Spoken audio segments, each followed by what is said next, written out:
Article 371 भारतीय संविधान का एक ऐसा आर्टिकल है जो भारत के विभिन्न राज्यों को विशेष अधिकार देता है या विशेष दर्जा देता है। इसी तरीके से जिस तरीके से दोस्तों आर्टिकल 370 था, उसी तरीके से आर्टिकल 371 है। वैसे ही आर्टिकल 371 दूसरे अन्य स्टेट्स को स्पेशल स्टेटस देता है। तो दोस्तों आज हम लोग आर्टिकल 371 में कौन से स्टेट्स हैं जिनको विशेष प्रावधान दिए गए हैं उसके बारे में देखेंगे, और इसको हम लोग इन स्टेट्स को ट्रिक से याद करेंगे, क्योंकि आपको बता दूं कि इससे जिस तरीके से क्वेश्चंस आते हैं वो क्वेश्चन इस तरीके से आएंगे कि मतलब सिंपल सा ऐसा पूछ लेगा क्वेश्चन दोस्तों कि आर्टिकल 371 ए में किस राज्य को विशेष राज्य का दर्जा दिया गया है, या आर्टिकल 371 बी में किस राज्य को विशेष राज्य का दर्जा दिया गया है। तो क्वेश्चन दोस्तों इस तरीके से बनेंगे, और इस तरीके से हमको याद रखने के लिए जरूरी है कि हम लोग इसको एक ट्रिक से याद रखें, क्योंकि आपको पूरे स्टेट्स के नाम तो ऐसे याद हो जाएंगे, पर ये याद करने में कठिनाई जाएगी, ये याद करने में परेशानी होगी कि कौन सा स्टेट है वो किस आर्टिकल के तहत विशेष दर्जा प्राप्त करता है। तो दोस्तों वीडियो को स्टार्ट करेंगे। वीडियो को स्टार्ट करने से पहले आप सभी से एक रिक्वेस्ट, वीडियो अगर आपको पसंद आए तो प्लीज़ वीडियो को लाइक करिएगा, चैनल सब्सक्राइब कर लीजिएगा, और अगर आपको ऐसे ही टॉपिक्स पे किसी अन्य टॉपिक्स पे अगर वीडियो चाहिए तो आप मुझे कमेंट करके बता सकते हैं। तो चलिए दोस्तों वीडियो को स्टार्ट करते हैं। सबसे पहले दोस्तों देखिए आर्टिकल 371 के बारे में आपको बता दूं कि आर्टिकल 371 जो है, जो मेन आर्टिकल है, उसमें दो राज्यों के लिए विशेष प्रावधान किए गए हैं। अब उन दो राज्यों के कुछ क्षेत्र हैं, जैसे दो राज्य मैं आपको पहले बता दूं कि वो दो राज्य है महाराष्ट्र और गुजरात। अब मैं आपको बता रहा हूँ कि महाराष्ट्र जो है, महाराष्ट्र के दो प्रमुख क्षेत्र, जैसे उसमें से एक आपका विदर्भ का क्षेत्र हो गया और एक मराठवाड़ा का क्षेत्र हो गया। इसी तरीके से गुजरात के दो प्रमुख क्षेत्र, एक कच्छ का क्षेत्र और एक सौराष्ट्र का क्षेत्र। तो इन दो क्षेत्रों के लिए इन राज्यों के इन क्षेत्रों के लिए आर्टिकल 371 में विशेष प्रावधान किए गए हैं। तो दोस्तों यहाँ पे लिखा भी वही है, देख लीजिए कि आर्टिकल 371 महाराष्ट्र गुजरात के लिए विशेष प्रावधान करता है, और राष्ट्रपति को महाराष्ट्र, विदर्भ, मराठवाड़ा क्षेत्र के साथ ही गुजरात के सौराष्ट्र और कच्छ में अलग से विकास बोर्ड बनाने की शक्ति देता है। मतलब इन क्षेत्रों में अलग से विकास बोर्ड बनाने की शक्ति किस आर्टिकल से मिलती है, तो वो मिलती है आर्टिकल 371 से। इसी तरीके से दोस्तों आर्टिकल 371 तो ये हो गया, अब 371 ए आएगा। तो आर्टिकल 371 ए में किस राज्य के लिए विशेष प्रावधान है, तो मैं आपको सबसे पहले तो आपके लिए याद रखना, और जो आपको क्वेश्चन आएगा वो क्वेश्चन यही आएगा कि किस आर्टिकल में किस राज्य के लिए प्रावधान है। तो दोस्तों आर्टिकल 371 ए में किस राज्य के लिए प्रावधान है, तो वो है दोस्तों नागालैंड। तो आर्टिकल 371 इसको देख लेते हैं। आर्टिकल 371 में जिस स्टेट के लिए विशेष प्रावधान है वो है दोस्तों नागालैंड। अब नागालैंड में क्या प्रावधान है, नागालैंड के लिए क्या प्रावधान दिया गया है, तो उसमें यह लिखा हुआ है कि नागालैंड में एक जनजाति पाई जाती, नागा जनजाति। तो उनके कल्चर को संरक्षित करने के उद्देश्य से वहाँ पे कुछ ऐसे लॉज है भारत के, हमारे मतलब देश के जो कुछ ऐसे लॉज है जो संसद लॉज बनाती है, वो लॉज वहाँ पे मतलब लागू नहीं किए जा सकते, वहाँ लागू नहीं होते हैं। वो इसीलिए क्योंकि वहाँ की जो जनजाति है, वहाँ का जो कल्चर है, उनका जो कल्चर है नागा जनजातियों का, उसको संरक्षित करने के लिए।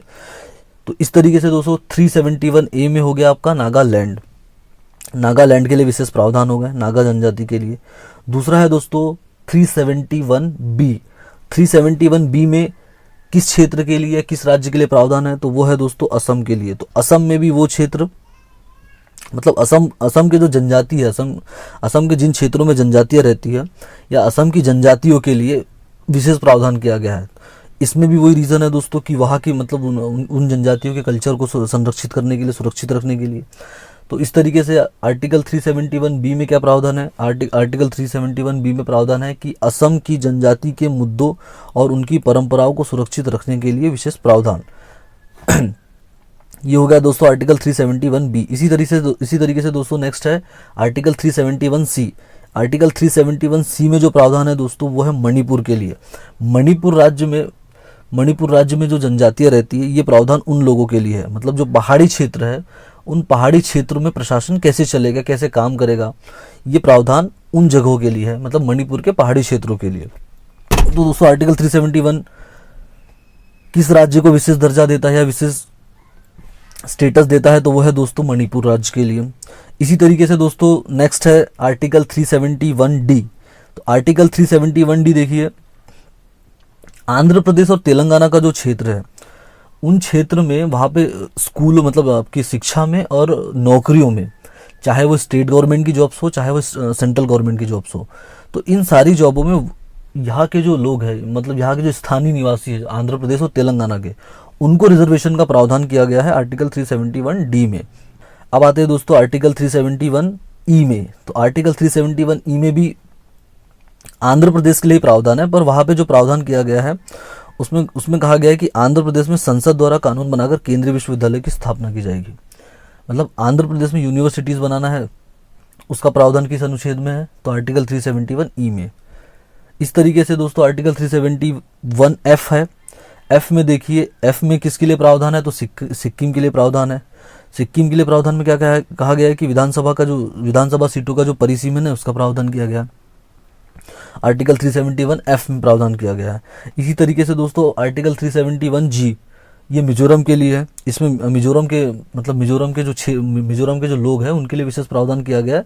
और वो प्रावधान कैसे है, वो धार्मिक और सामाजिक प्रावधान है, सामाजिक प्रथाओं से जुड़े प्रावधान है। इसी तरीके से नेक्स्ट है दोस्तों आर्टिकल 371H। आर्टिकल 371H जो है वो अरुणाचल प्रदेश के लिए है। आर्टिकल 371I गोवा के लिए है। आर्टिकल 371J हैदराबाद कर्नाटक, इन क्षेत्रों के लिए विशेष फंड का प्रावधान करता है। तो दोस्तों इस तरीके से ये 371 के टोटल 10 सब आर्टिकल्स जो है वो हमारे पढ़ के हो गए हैं। अब बारी है दोस्तों इस वीडियो के सबसे बेस्ट पार्ट की, जिसके लिए आप सब लोग इस वीडियो पे आए हैं, और वो है दोस्तों ट्रिक। मैं आपको बता रहा हूँ, बहुत सिंपल बहुत इजी ट्रिक है। मेरी गारंटी है इस ट्रिक को आपको एक बार में पढ़ते ही आपको ये इतना सब कुछ जो मैंने अभी बताया है ये सब याद रखने की जरूरत नहीं है। अब जो मैं आपको बताने वाला हूँ ये आपके लिए इंपॉर्टेंट है, यही याद रखना है, क्योंकि क्वेश्चन पेपर में ऐसे ही यही से क्वेश्चन आने वाला है। बस आपको ये ट्रिक याद होना चाहिए दोस्तों, सारी चीज़ें हो जाएगी। उसके अलावा आपको कुछ याद नहीं रखना है। ट्रिक याद रह जाएगी तो ट्रिक से आपको स्टेट्स के नाम याद हो जाएंगे, और जहाँ आपको स्टेट के नाम याद होगा तो आपके क्वेश्चन मतलब आपके आंसर सही हो जाएंगे। तो देखिए दोस्तों ट्रिक क्या है, ट्रिक मैं बता रहा हूँ दोस्तों। ये देखिए ट्रिक रही, ये ट्रिक है दोस्तों। ये तो नाम की आंधी थी, ये तो नाम की आंधी थी, आंधी तो सिमी और अरुण ने गोवा में हैदर के साथ देखी थी। अब आप मेरे को एक बात बताइए, इस ट्रिक में आपको क्या कठिन लग रहा है? कुछ भी कठिन नहीं है इस ट्रिक में, बहुत सिंपल ट्रिक है। आप इसको एक बार भी पढ़ लेंगे तो ये आपको जिंदगी भर याद रहेगी, ऐसी ट्रिक है ये दोस्तों।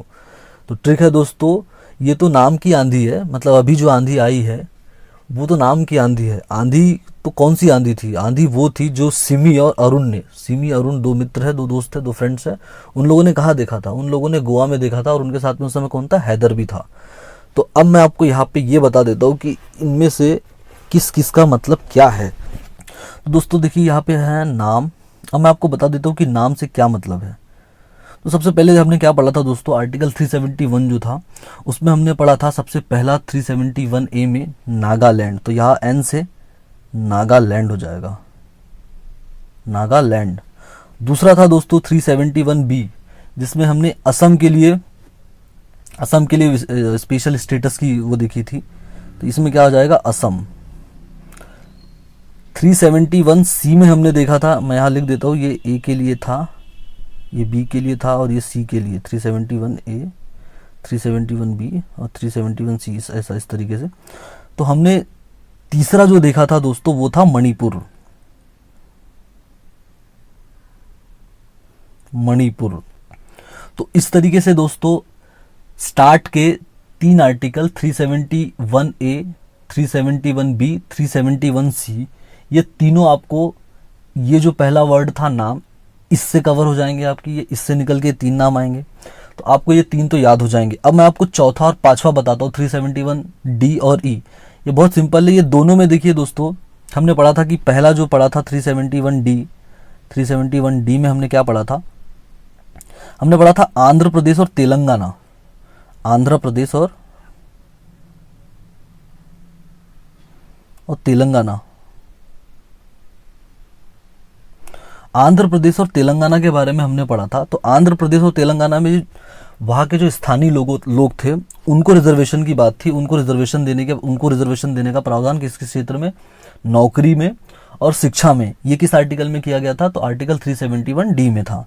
उसी तरीके से दोस्तों हमने एक और आर्टिकल पढ़ा था उसके बाद वाला, आर्टिकल 371E, जिसमें हमने आंध्र प्रदेश में यूनिवर्सिटी के बारे में पढ़ा था कि आंध्र प्रदेश में यूनिवर्सिटीज़ खोली जाएगी। ये आर्टिकल 371E में था।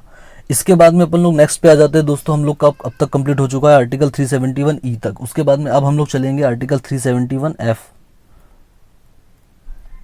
आर्टिकल 371F में ई तक हमने कंप्लीट कर चुका है।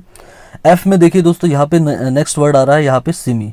अब तक हमने देखिए नाम को देख लिया है। ये 2 बार आंधी आया, तो ये दोनों आंधी से आंध्र प्रदेश और तेलंगाना पहले वाले आंधी का मतलब था, दूसरे वाले आंधी में हमने केवल आंध्र प्रदेश का देखा था। अब नेक्स्ट वर्ड आया है दोस्तों सिमी। तो सिमी में दोस्तों हमने पढ़ा था सिक्किम के लिए कुछ विशेष प्रावधान किए गए थे एफ में। तो इसमें जो आएगा ये आएगा सिक्किम।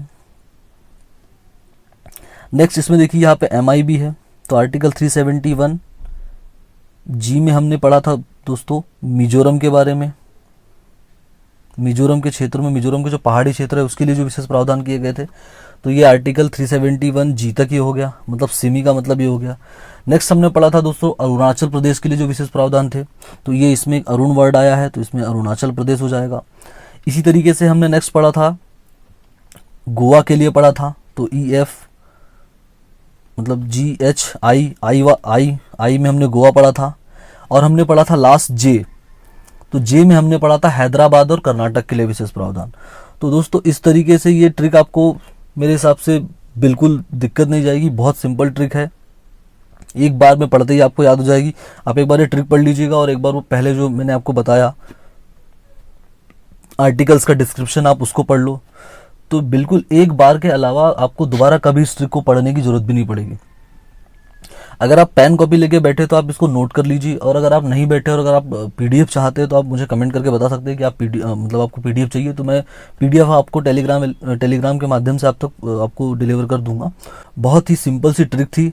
उम्मीद करता हूँ कि ये ट्रिक आपको बहुत अच्छी लगी होगी, बहुत पसंद आई होगी। प्लीज़ अगर आपको ये ट्रिक पसंद आई हो तो आप वीडियो को लाइक करिएगा। अगर आपने वीडियो देख लिया है और आप चैनल पे आ गए हैं तो प्लीज़ चैनल को सब्सक्राइब भी कर दीजिए। तो दोस्तों आज का वीडियो यही ख़त्म करते हैं। मिलते हैं नेक्स्ट वीडियो में फिर किसी नई ट्रिक के साथ में।